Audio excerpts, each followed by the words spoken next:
आज गांधी युग रिवीजन करेंगे, यहाँ से एक ना एक प्रश्न जरूर पूछा जाएगा। महात्मा गांधी के बारे में A to Z बातें पूरा याद करेंगे, रिवीजन करेंगे। पहली बात, महात्मा गांधी का जन्म 2 अक्टूबर 1869 में गुजरात के पोरबंदर में हुआ था। स्पीड में करेंगे। पिता करमचंद गांधी, माता पुतलीबाई, पत्नी के नाम कस्तूरबा गांधी। 13 वर्ष की आयु में इनकी शादी हो गई थी। गांधी जी का विभिन्न नाम, बचपन का नाम मेन्यू गांधी, पूरा नाम मोहनदास करमचंद गांधी।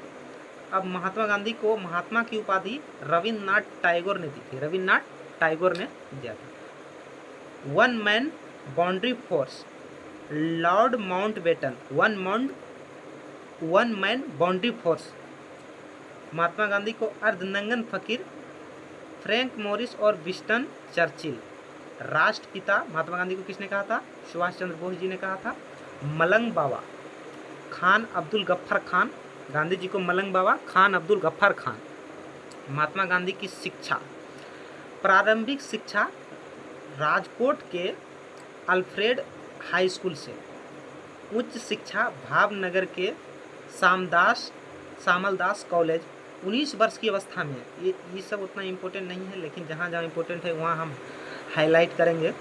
19 वर्ष की अवस्था में 1888 ईस्वी में वकालत बैरिस्टर की डिग्री लेने लंदन गए, जहाँ 3 वर्ष के बाद 1891 ईस्वी में वापस भारत आए। उस टाइम में सबसे बड़ा पढ़ाई वकालत का होता था, और ये महात्मा गांधी बहुत अच्छे परिवार से थे। उस टाइम में बहुत अच्छे परिवार से थे, तभी तो ये पढ़ने के लिए लंदन गए थे और बैरिस्टर की डिग्री लंदन में लेकर 3 वर्ष के बाद 1891 ईस्वी में वापस आए।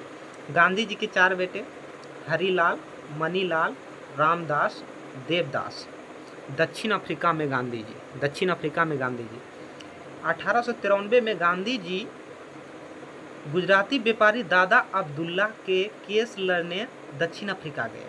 दक्षिण अफ्रीका में पीटर मारिसबर्ग स्टेशन पर इन्हें नीचे उतार दिया गया। ये सब याद रखेंगे। गांधी जी का पहला आश्रम दक्षिण अफ्रीका में फिनिक्स आश्रम, गांधी जी का पहला आश्रम दक्षिण अफ्रीका में फिनिक्स आश्रम की स्थापना किया था। फिनिक्स आश्रम, ठीक है, फिनिक्स आश्रम। आगे बढ़ेंगे। दूसरा आश्रम दक्षिण अफ्रीका में टोल्स्टॉय आश्रम था। टोल्स्टॉय आश्रम नाम इसलिए रखा था कि महात्मा गांधी लियो टोल्स्टॉय से बहुत प्रभावित थे। यहाँ से क्वेश्चन पूछेगा, क्या महात्मा गांधी कार्ल मार्क्स से प्रभावित थे? तो नहीं, लियो टोल्स्टॉय से बहुत ज़्यादा प्रभावित थे। इसलिए गांधी जी ने अफ्रीका में दूसरा आश्रम टोल्स्टॉय के ही नाम पर रख दिया, ठीक ना। महात्मा गांधी ने दक्षिण अफ्रीका में इंडियन ओपिनियन पत्रिका का संपादन किया। 9 जनवरी 1915 में महात्मा गांधी का भारत आगमन हुआ। भारत आगमन होने की ही खुशी में 9 जनवरी को प्रवासी भारतीय दिवस मनाया जाता है। ये क्वेश्चन बहुत बार एग्जाम में, अलग अलग एग्जाम में बहुत बार पूछा गया है।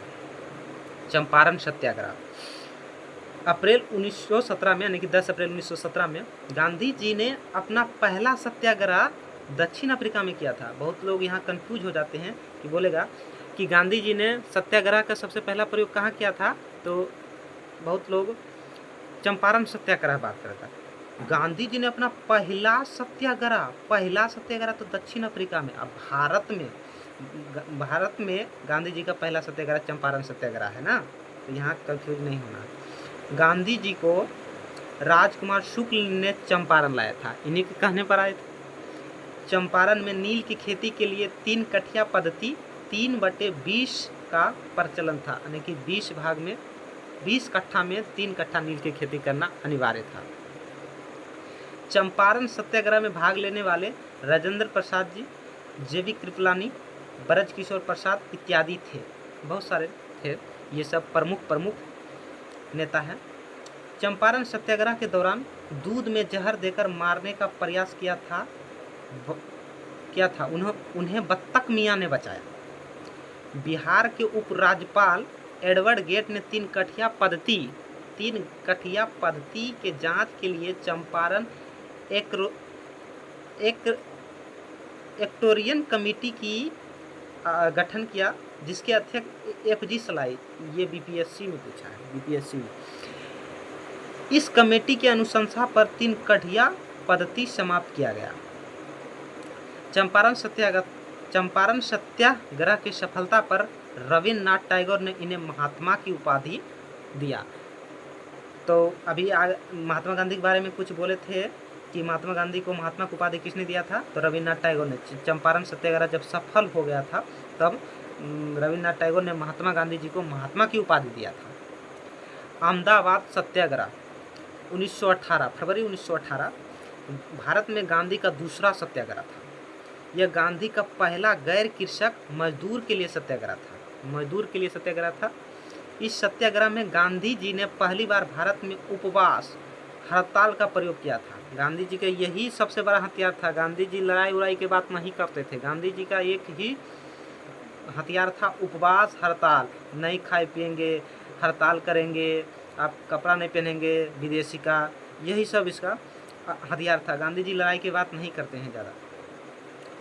प्लेग बोनस मजदूर 50% मांग रहे थे। उस टाइम अहमदाबाद सत्याग्रह जब हुआ था तो अहमदाबाद में प्लेग फैल गया था, तो मजदूर लोग फैक्ट्री में काम करने के लिए नहीं जाते थे, तो सब लोग घर जाते थे। तो मजदूर लोग सोचते थे कि अगर जाएंगे, उस टाइम तो खाने उने को उतना पैसा नहीं होता था, अगर घर जाएंगे तो भूखे मर जाएंगे, तो अगर यहाँ रहेंगे तो प्लेग बोनस मजदूर 50% तो मांग कर रहे थे। जबकि मालिक जो था 100% कहेगा कि जे रुकेगा उसको 100% बोनस देंगे। तो नहीं, जब प्लेग समाप्त हो गया तो प्लेग बोनस मजदूर 100% नहीं देना चाहते थे, तो प्लेग बोनस मजदूर 50% ही मांग कर रहे थे, 50% मांग कर रहे थे, जबकि मालिक 20% देने के लिए तैयार था। तो गांधी जी आए थे अहमदाबाद में, तो उन्होंने, गांधी जी ने 35% पर दोनों को तैयार किया, बीच का रास्ता नहीं, 50% मजदूर की बात ना मालिक की बात, बीच में 35% पर मना लिया दोनों को, और 35% पर राजी करके ये हो गया। अब आगे रिवीजन। खेड़ा सत्याग्रह यानी कि 22 मार्च 1918, 22 मार्च 1918 भारत में गांधी का दूसरा कृषक, अब पहला अहमदाबाद वाला, ठीक ना। यह सत्याग्रह अकाल के बावजूद अंग्रेजों के द्वारा लिए जाने वाले कर के विरुद्ध था। जालियांवाला बाग हत्याकांड 13 अप्रैल 1919 में, ये घटना बहुत इंपॉर्टेंट है, याद रखेंगे। मार्च 1919 में मार्च 1919 में रॉयलेट एक्ट लाया गया, जिसके द्वारा किसी भी भारतीय को बिना कारण बतलाए पकड़ा जा सकता था और उन्हें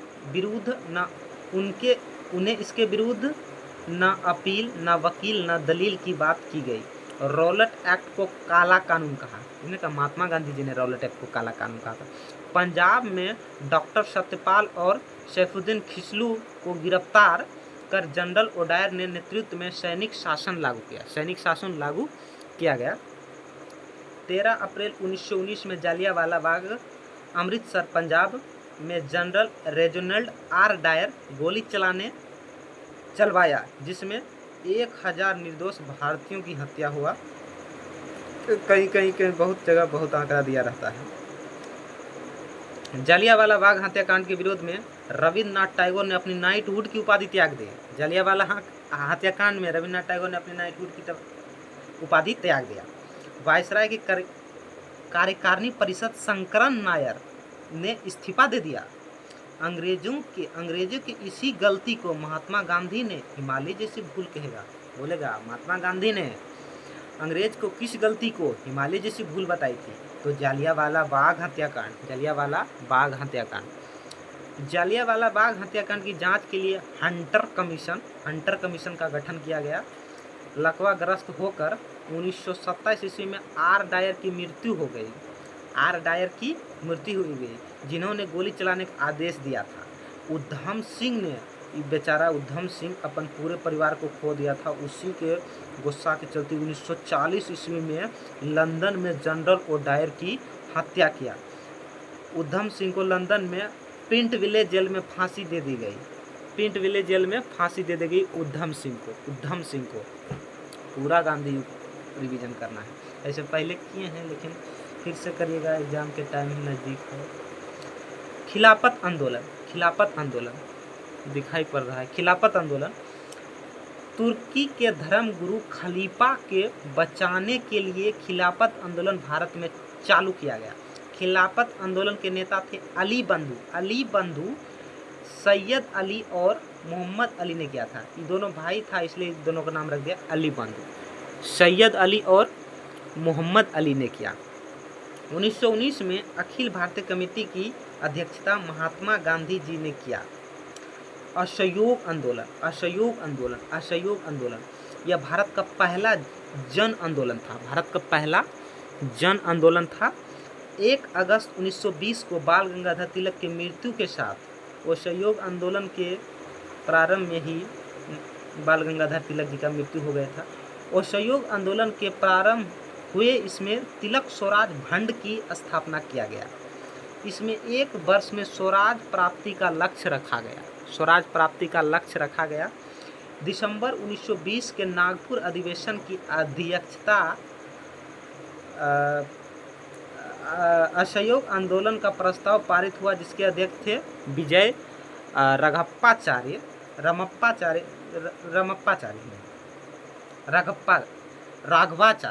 विजय राघवाचार्य है, गलत थोड़ा सा लिखा गया है, विजय राघवाचार्य। असहयोग आंदोलन के कार्यक्रम क्या था? असहयोग आंदोलन में क्या क्या घटना घटी? उपाधियों का त्याग, गांधी जी ने केसर-ए-हिंद का उपाधि त्याग कर दिया था। सरकारी विद्यालयों का त्याग 1920 में जामिया मिलिया इस्लामिया अलीगढ़ में स्थापित हुआ। 1921 में काशी विद्यापीठ की स्थापना हुई। कब? 1921 ईस्वी में।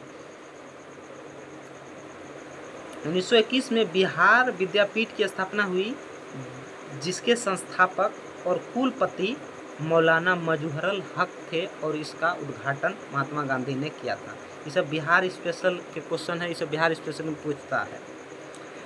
विदेशी वस्त्र का होलिका दहन, जब विदेशी वस्त्र का होलिका दहन कर रहा था तो रविन्द्रनाथ टैगोर ने इसे अविवेक और निष्ठुर बर्बादी कहा। कपड़ा क्या किया है? विदेशी वस्त्र का होलिका दहन। सरकारी नौकरी का त्याग, डॉक्टर राजेंद्र प्रसाद और मोतीलाल नेहरू, चित्तरंजन दास असहयोग आंदोलन के समय अपना वकालत छोड़ दिए थे। कौन कौन? डॉक्टर राजेंद्र प्रसाद, मोतीलाल नेहरू, चित्तरंजन दास असहयोग आंदोलन के समय अपनी वकालत छोड़ दिए थे। ठीक, अब आगे बढ़ेंगे, आगे रिवीजन करेंगे। 4 फरवरी 1922, 5 फरवरी के जगह लिखा रहता है 5 फरवरी 1922 में उत्तर प्रदेश के गोरखपुर में उग्र भीड़ द्वारा चौरा चौरी नामक स्थान पर अंग्रेज पुलिसकर्मी की हत्या कर दी गई। आंदोलन के हिंसात्मक हो जाने के कारण 12 फरवरी 1922 को गांधी जी ने असहयोग आंदोलन वापस ले लिया। कब ले लिया? 5 फरवरी 1922 में चालू हुआ था। 5 फरवरी 1922 में चालू हुआ था और 12 फरवरी 1922 को वापस ले लिया। चौरा चौरी घटना को गांधी जी भारतीय के हिमालय भूल बताया। अभी पीछे हम पढ़े थे, ये बीपीएससी टीचर में अभी पीछे पढ़े थे कि भारतीय के अंग्रेज के किस घटना को महात्मा गांधी ने हिमालय जैसी भूल बताए थे, तो जालियांवाला बाग हत्याकांड। और अंग्रेज की किस घटना को महात्मा गांधी ने हिमालय जैसी भूल बताई, तो चौरा चौरी कांड। चौरा चौरी वो अंग्रेज था, ये भारतीयों का, जालियांवाला वो भारतीय द्वारा, और वो अंग्रेज का, ये भारतीय के हिमालय जैसी भूल बताया था गांधी जी। चौरा चौरी घटना के समय गांधी बारदोली में थे। 10 मार्च 1922 को राजद्रोह के आरोप में यरवदा जेल में गए और 6 वर्ष की सजा हुई। 1928 में गांधी जी रिहा हो गए। स्वराज दल, ये बहुत इंपॉर्टेंट है। स्वराज दल की स्थापना 1923 में इलाहाबाद में हुआ। इसके अध्यक्ष चित्तरंजन दास और सचिव मोतीलाल नेहरू। चित्तरंजन दास को देश बंधु के नाम से जाना जाता है। चित्तरंजन दास सुभाष चंद्र बोस जी के गुरु थे। 1925 में चित्तरंजन दास की मृत्यु हो गई। साइमन कमीशन के बारे में, भारत में नए कानून के विकास के लिए साइमन कमीशन का गठन किया गया। साइमन कमीशन में कुल 7 सदस्य थे, जिसके अध्यक्ष सर जॉन साइमन थे। इसके सभी अध्यक्ष अंग्रेज होने के कारण इसे श्वेत कमीशन कहा गया और इसे भारत में इसका विरोध किया गया, क्योंकि इसमें कोई भी सदस्य अंग्रेज भारतीय नहीं था। ये 7 सदस्य वाला था साइमन कमीशन, और सातों के साथ अंग्रेज थे, इसलिए इसे श्वेत कमीशन कहा गया। ठीक है। 1928 में भारत में साइमन कमीशन का आगमन हुआ। मुंबई में हुआ था ना, मुंबई में हुआ था। लखनऊ में लाठी प्रहार से मोतीलाल नेहरू घायल हुए और लाहौर में लाला लाजपत राय को लाठी प्रहार से हत्या कर दिया गया। सविनय अवज्ञा आंदोलन, इस आंदोलन की शुरुआत दांडी यात्रा से हुआ। साबरमती से दांडी यात्रा 12 मार्च 1930 गांधी जी के साबरमती आश्रम से प्रारंभ हुआ और 6 अप्रैल 1930 को दांडी में गांधी जी द्वारा नमक के कानून तोड़कर समाप्त कर दिया गया। दांडी यात्रा में गांधी जी के 78 अनुयायी साथ थे पूरे देश से, बताइए 78। और बिहार स्पेशल में एक बढ़िया क्वेश्चन पूछेगा कि दांडी यात्रा में बिहार से कौन सा नेता थे? बिहार से तो गिरधरधारी चौधरी। 5 मई 1930 को गांधी जी को गिरफ्तार किया गया और यरवदा जेल में रखा गया।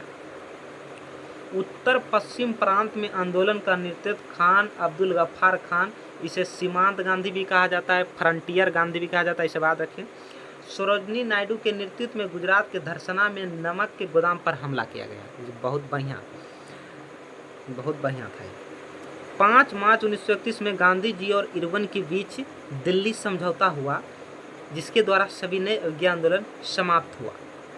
गांधी इरविन समझौता को ही दिल्ली समझौता के नाम से जानते हैं। दिल्ली समझौता को सरोजनी नायडू ने 2 महात्माओं का मेल बताया। ठीक है। गोलमेज सम्मेलन, भारत में नए कानून के निर्माण के लिए गोलमेज सम्मेलन का आयोजन लंदन में किया गया। कुल 3 गोलमेज सम्मेलन गोलमेज सम्मेलन के उद्घाटन ब्रिटेन के राजा जॉर्ज V और अध्यक्षता ब्रिटिश प्रधानमंत्री मैकडोनाल्ड। बहुत बार पूछा है क्वेश्चन कि गोलमेज सम्मेलन के समय ब्रिटिश प्रधानमंत्री कौन थे?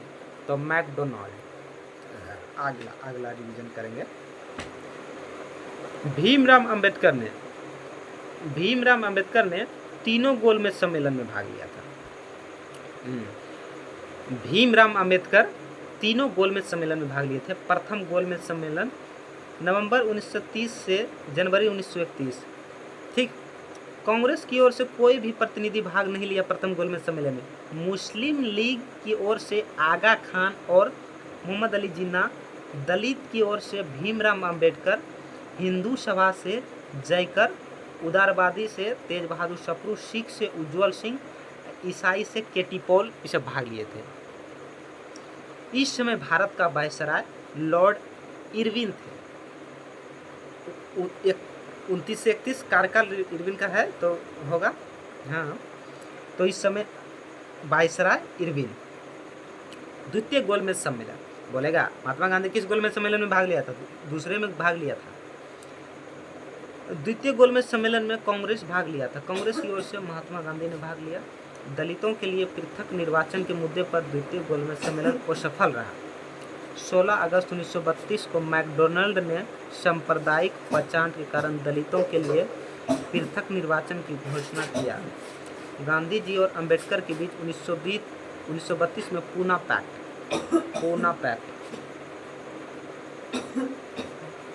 पैक्ट, जिसमें दलितों के लिए पृथक निर्वाचन समाप्त किया गया, जिसके तहत आरक्षित सीट 31 सीट से बढ़ाकर 148 किया गया।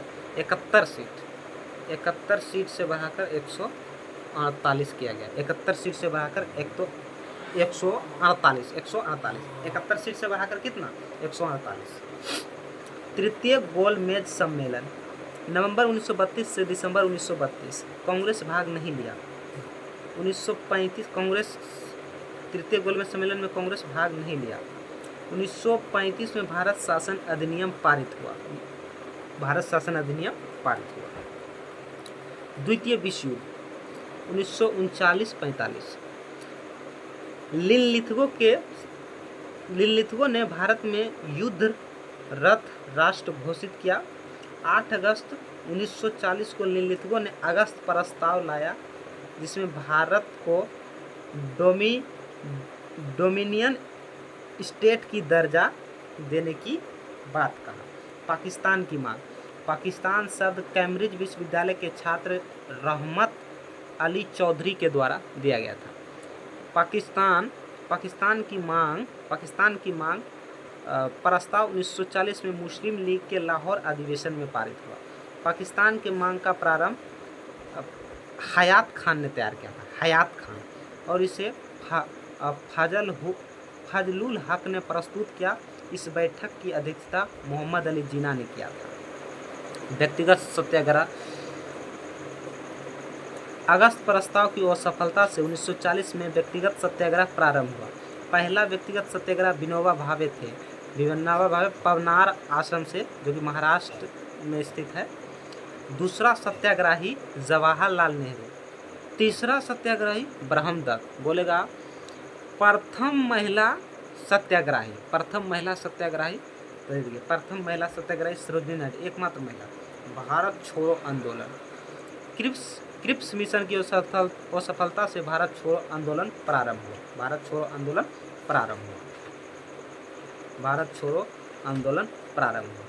गांधी जी ने क्रिप्स मिशन को उत्तर दिनांकित चेक कहा। कांग्रेस के वर्धा सम्मेलन में भारत छोड़ो आंदोलन प्रस्ताव हुआ। 8 अगस्त 1942 के मुंबई के ग्वालियर टैंक मैदान से भारत छोड़ो आंदोलन प्रारंभ हुआ। गांधी जी करो या मरो का नारा दिया। गांधी जी को आगा खान पैलेस में रखा गया। 11 अगस्त 1942 को पटना सचिवालय में झंडा फहराने के समय 7 छात्र शहीद हो गए। गोली चलाने का अधिकार जिला अधिकारी आर्चर दिया था। बिहार स्पेशल का ये सब सवाल बन सकता है। 9 अगस्त 1942 में दीपावली की रात हजारीबाग जेल से जयप्रकाश नारायण भागकर नेपाल पहुंचे और वहां से आज़ाद दस्ता का गठन किया। और इसके भागाने में सबसे बढ़िया महत्वपूर्ण भूमिका राम वृक्ष बेनीपुरी, हिंदी के कवि थे राम वृक्ष बेनीपुरी। बिहार में आज़ाद दस्ता का नेतृत्व सूरज नारायण सिंह ने किया था।